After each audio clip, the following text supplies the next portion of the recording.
ఆంధ్రప్రదేశ్ రాష్ట్ర రాజకీయాల్లో ఈరోజు సంచలన విజయాన్ని నమోదు చేసుకుని ఆంధ్రప్రదేశ్ రాష్ట్ర డిప్యూటీ సీఎం హోదాలో పవన్ కళ్యాణ్ గారు నిలుచున్నారంటే నిజంగానే గ్రేట్ అనేది చెప్పుకోవాలి. రాబోయే రోజుల్లో పవన్ కళ్యాణ్ గారు ఆంధ్రప్రదేశ్కి సీఎం అవ్వాలని చాలామంది కోరుకుంటూ ఉన్నారు. 2029 ఎన్నికల్లో పవన్ కళ్యాణ్ గారు ఒంటరిగా పోటీ చేసి తద్వారా సీఎంగా గెలిచి ఆంధ్రప్రదేశ్కి ముఖ్యమంత్రి బాధ్యతలు వహించాలని అందరూ అనుకుంటున్న విషయం తెలిసిందే. సామాన్య ప్రజలే కాకుండా జనసేన కార్యకర్తలు పవన్ కళ్యాణ్ గారి అభిమానుల ముఖ్య కోరిక కూడా ఇదే.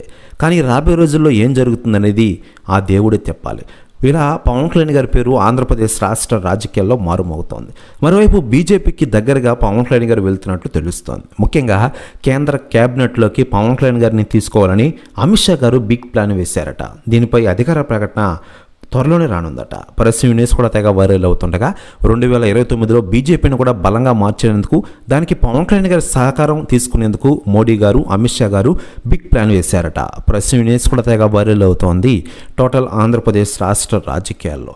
మరోవైపు పవన్ కళ్యాణ్ గారు ప్రస్తుతం ఆంధ్రప్రదేశ్ రాష్ట్ర ఉప ముఖ్యమంత్రి హోదాలో ప్రజలకు సేవలు అందిస్తూనే మరోవైపు సినిమాలు నటిస్తూ ఔరానిపిస్తున్న విషయం తెలిసిందే. ప్రస్తుతం హరిహర, వీరమల్లు మరియు ఓజీ సినిమాలను కంప్లీట్ చేసే విధంగా ప్లాన్ వేశారు మన పవన్ కళ్యాణ్.